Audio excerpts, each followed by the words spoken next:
Welcome to today's conversation on nutrition. This is going to be a video in a question and answer format covering the topics of calories, metabolism, and fats. So part one, let's talk about calories and metabolism.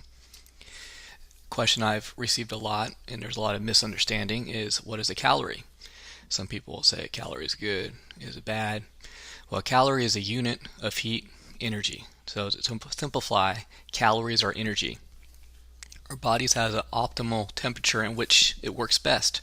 Our body's ideal homeostasis is at 98.6 degrees Fahrenheit. So the question might be, why? Well, at that homeostasis, the enzymes, which is protein-based chemicals in our body, which regulates all of our internal processes, which allows us to live, works best at that particular temperature. So are calories good or bad for you? Neither. Calories are essential for us to survive. If we eat too many calories, which again, calories are energy, that could be harmful. And if we don't eat enough calories, have enough energy we ingest and consume, that can also be harmful. How many calories should I consume? Difficult question to answer because it differs on each person's unique body type. And that really has to do with the individual's metabolism, which is how much energy your body actually needs. So again, what is metabolism? The definition is the amount of energy your body requires on a daily basis. If you're active, then you'll require more energy than somebody who is not active. What does it mean when somebody or someone says they have a fast metabolism? This usually refers to an individual who has trouble putting on weight, maybe putting on muscle mass also.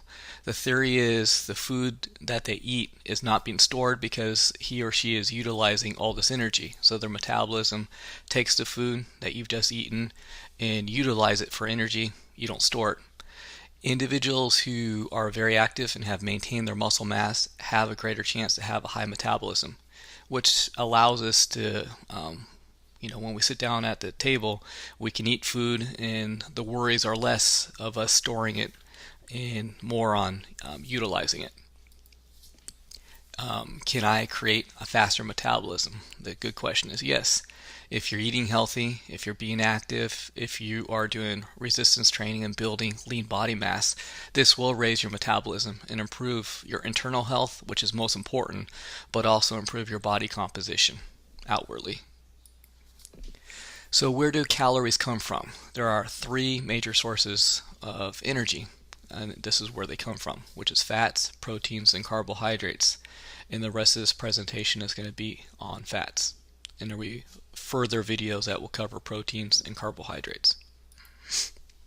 So part two, our conversations on fat. Aren't fats bad for you?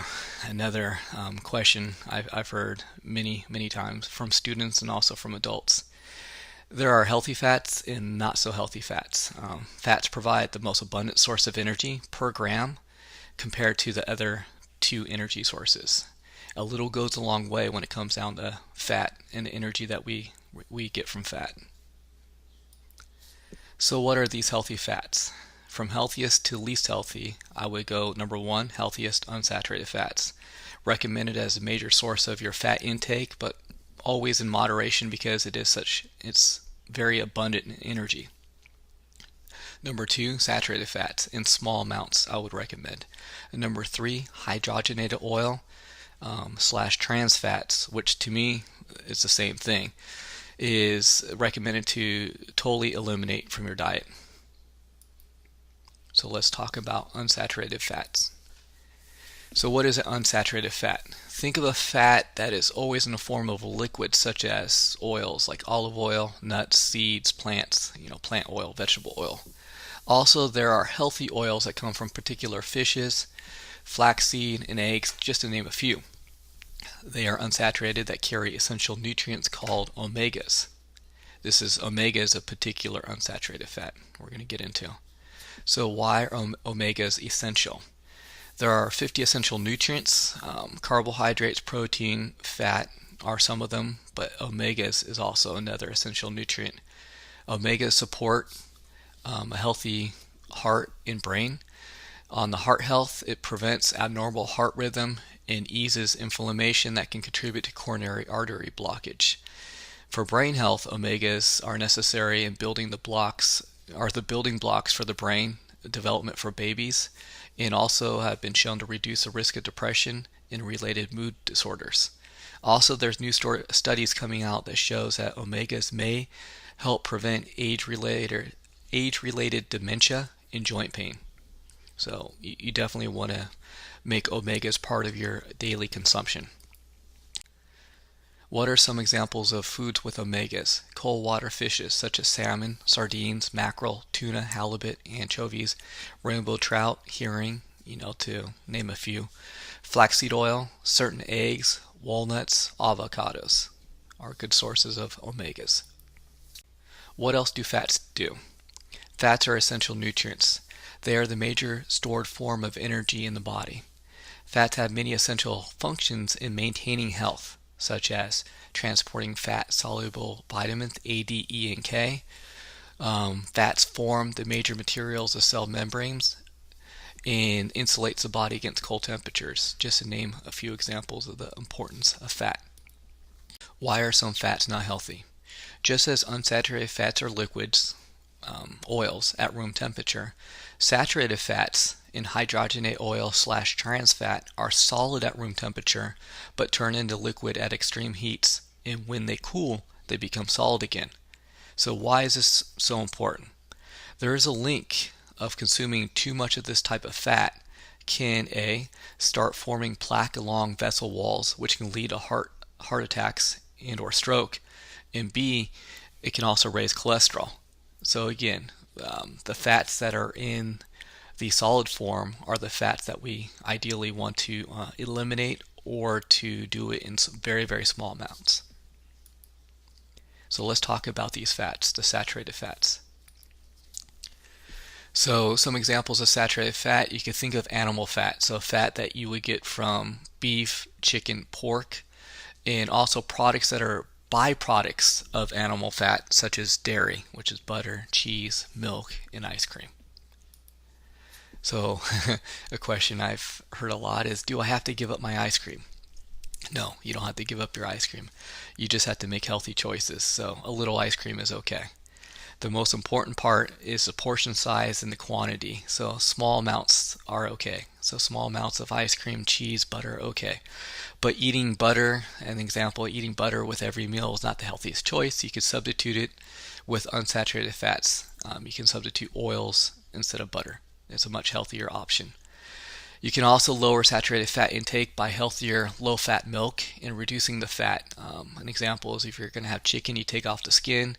Attached to the skin is the fat, so that makes chicken leaner and a lot healthier. The next topic we're going to talk about is the third type of fat, which is trans fat/hydrogenated oil. Excuse me for a second, little drink of water.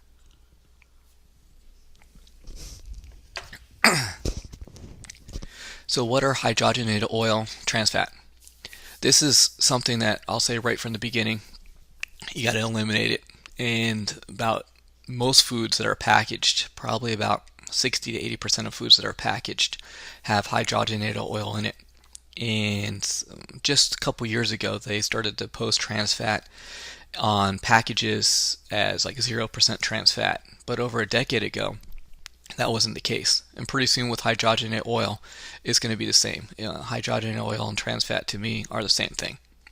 So imagine for hydrogenated oil and trans fat, imagine an oil that was turned into a solid. So it still acts like a saturated fat. When you think of butter, it's a solid. So hydrogenated oil is oil that now takes the form of butter.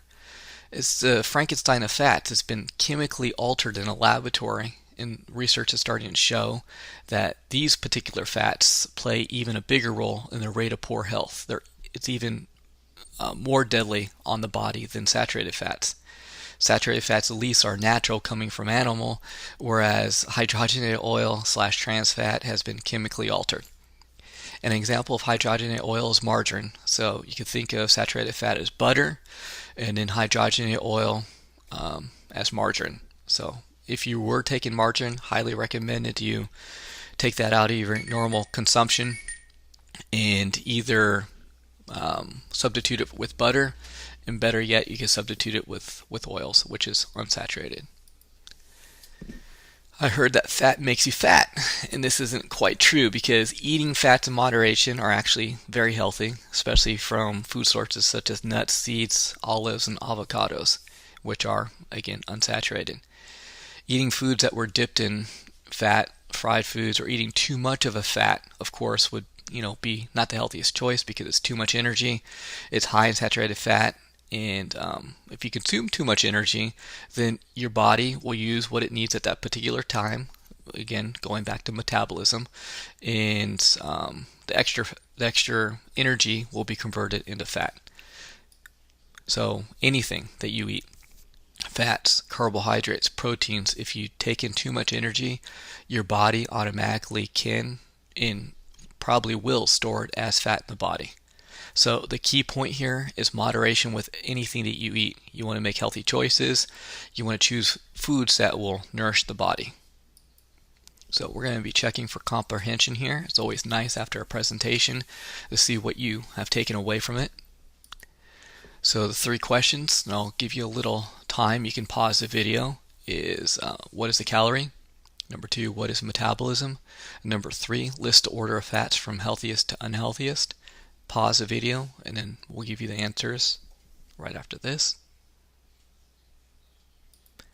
So a calorie is energy in the simplest terms. Metabolism is the amount of energy that our bodies need daily.